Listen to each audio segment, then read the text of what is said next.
Give it up for Mix Dahlia Bell!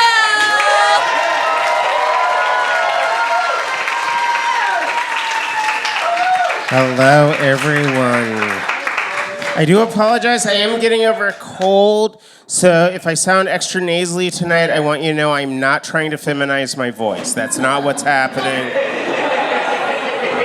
I know a lot of trans women are very concerned with being dolls. I am not. That is not my mission. I am very dedicated to being a few things. I'm very dedicated to being very cunty. That is a mission in my life. I am very dedicated to being the entire problem in every situation. I am not dedicated to being a doll. A doll is something that people can play with. I'm not that. I take much more pride in being a brick, because I will bust through your windshield and fuck up your face if I don't like how you look at me. That is much more my brand. Before I say anything else, I do want to get a gauge on the age range of this crowd. So, how many of you are eaters of the ass? How many of you engage in ass eating? Okay, we have a lot of Gen X and millennials here. Good. And it is not kink shaming. How many of you are into piss play? How many people do the piss play? Okay, so we just have a handful of Gen Z. Okay. All right, so everyone's gonna relate to me. Like I said, I'm not kink shaming. I'm not kink shaming the youngins. I get you. I respect you. But I am a millennial. I am of an ass-eating generation. Ass eating makes sense to me, you know. The booty hole, it has like a bazillion nerve endings. It's adorable. And if you're already looking at my asshole, you may as well stick your tongue inside, right? Like, that's just science. That's just logical.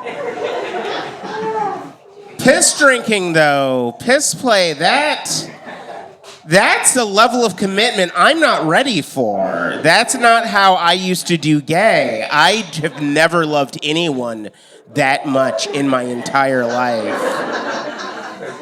And I think it's why Gen Z is so lonely, you know?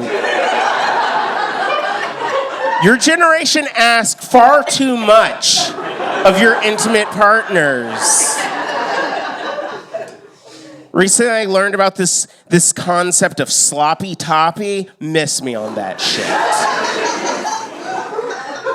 I came of age in the 90s, all right? And in the 90s, back in the 90s, you proved you love somebody by swallowing. And now you want me to spit and swallow? I did not come here to multitask. That is above my pay grade. Miss me, no. I will not. I do love the youngins. I love living in Portland, looking at what all the young queers have done with being gay. It's very, very imaginative, very conceptual. I love that. I've always been a fan of Dada, so I appreciate you. I do. But I could use a little less of this whole elder queer business. I need less of that energy in my life. I was recently downtown in Portland looking for a drug dealer, as we've all been. And I did not find one. I felt very abandoned. I knew my city had changed. But I did run into a younger trans gal, and she was very excited to see me, and she ran up to me and she was like, "Oh my God, you're an elder queer. Tell me about the before times."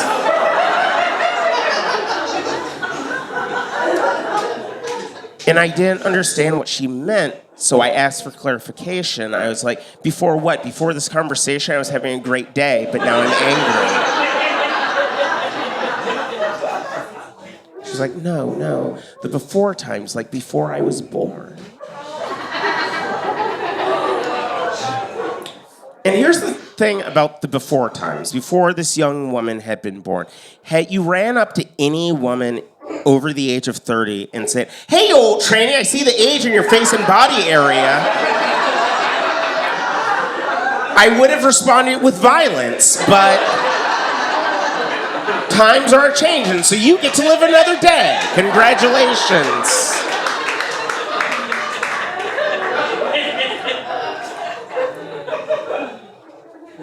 My partner and I, we are both older millennials, older queers, 90s rad queers. The generation that brought you such riveting slogans as "We're here, we're queer, fuck you." Gays bash back, you're welcome. You can pay me reparations later. So naturally, we have spent the last several months staying up very late at night, needle felting cat hair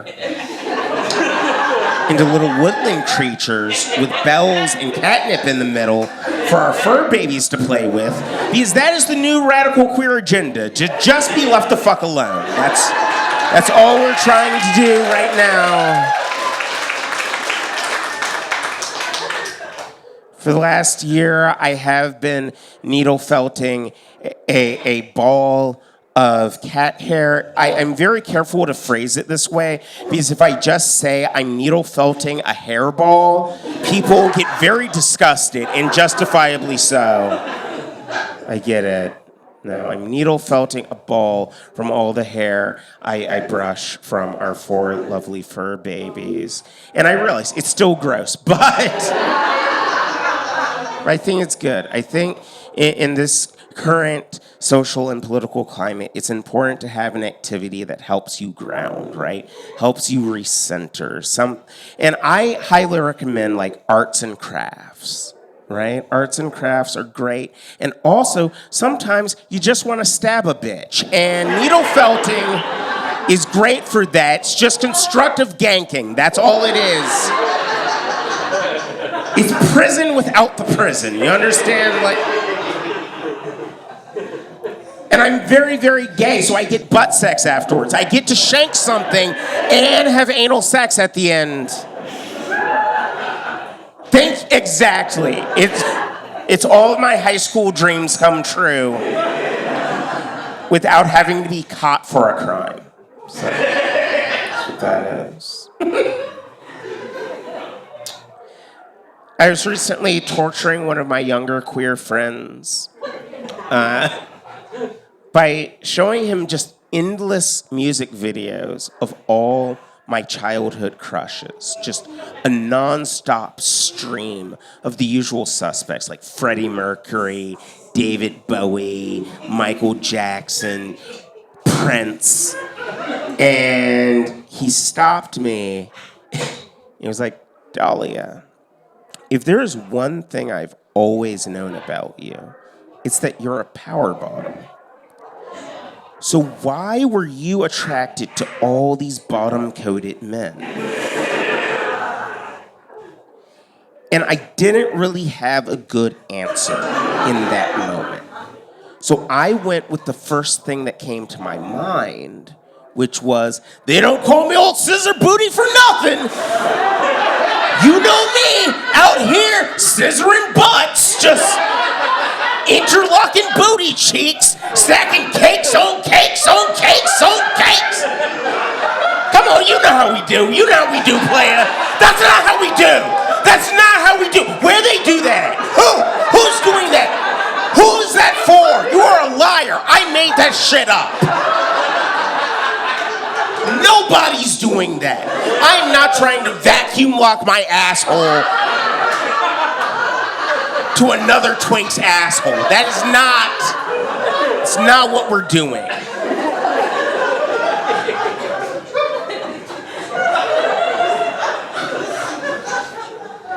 Here's the actual reason. I've had time to think this through. And the actual reason I had a crush on all these bottom-coated men when I was young, right? It was the 80s. It was a very homophobic time. So it was dangerous to be attracted to masculine men. You had to look for people that were obviously flagging gay. And the flag that my mind went for was a man that could sing in a perfect falsetto. That's all I needed. That's all I needed. That's all I needed. And I still have it. I still have a weakness for any man that can sing in falsetto. You can pull up to me in a windowless van that says kidnapper van on the side, swing the back door open, show me the kill room, and be like, bitch, I'ma kill you. I'm jumping in that bitch every time. Guaranteed. But here's the weird part. This has followed me throughout my life. And what I've discovered is that the gayer a man is, the crazier the shit he can say to me, and I'll still find it arousing. Right? Like, for example, there's this gay rapper out right now, goes by the name of Estevan the God. I love this man. I love this man with all my heart and soul. And he recently dropped the hardest verse in hip-hop history. What this man said on record was, I'm looking for them sluts who like nut in their guts, throwing gang signs all up in their butts. And that is a wild thing to say. Who says that? I don't even know if that's physically possible, but I need to find out. If you know how to do this, you can touch my asshole later. That is wild. That is the most gangster shit I have ever heard out of anyone's mouth ever. Because if you think about it, right, you have all these straight gangsters out here doing what? Repping their set with colorful bandanas like they're doing the old hanky code? That's not hard. That's not hard. Gay niggas out here don't know who's friend or foe until they're wrist deep inside you. That takes courage. That is high-risk behavior. That is the behavior of a soldier. That's amazing to me. And then I've been thinking about it ever since. Like, how does this work, right? Like, do you take turns? Right? You're just bent over thinking, oh shit, is this nigga crip walking? That doesn't make sense. How are you gonna keep that information to yourself? How are you gonna keep that and his hand inside without panicking? That doesn't work for me. So I figured out, you gotta do it simultaneously, right? Like side by side, him with the old rock, paper, booty scissor. See who wins. I told this joke in a gay bar in LA. And one of the patrons approached me very excited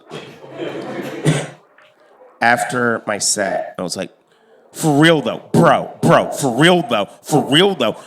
The crazy part is some gang signs require both hands.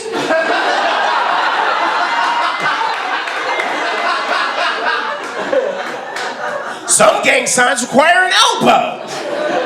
I'm like, I see you, player. We fucking later tonight. I see you.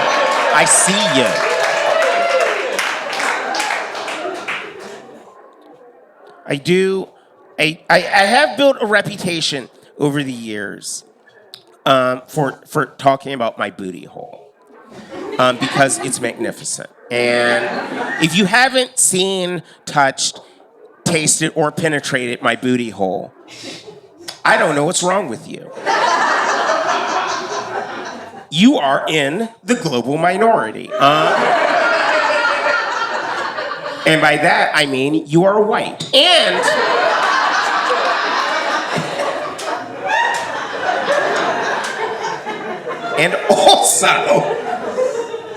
Also, I want to give you all a warning.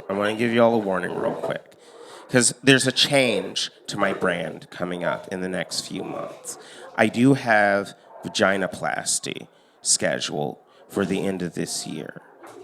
Thank you. So, I'm going to have to take a few months off from touring and performing. And when I come back, there are going to be far fewer booty hole jokes. And you will never hear the end of my new pussy. Ever. You are going to hear so much about this cunt's cunt. All the time. It's all I'm going to talk about. It's tradition, okay? It's my birthright as a trans woman. I've been waiting my entire life, over 40 years, to talk about absolutely nothing but my vagina.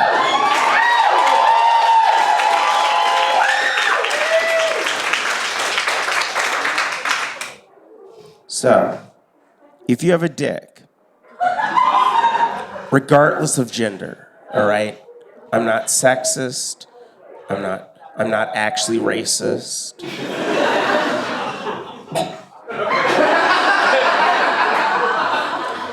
Depending on the day and the dick, I am not racist.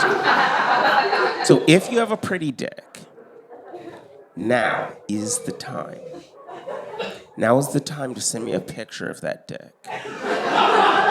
Now is the time to send in your application. Prove to me that your dick is worthy of this fresh neo pussy. Prove to me that you deserve to not only see it, because you're all gonna see it, guaranteed. It's the only thing I'm gonna post pictures of from now on. For at least a year. It's my entire Instagram. It's just my pussy. But prove to me that your dick is so pretty that you deserve to feel the magic, the wonder, the softness, the moisture, the miracle of the greatest pussy science has ever created.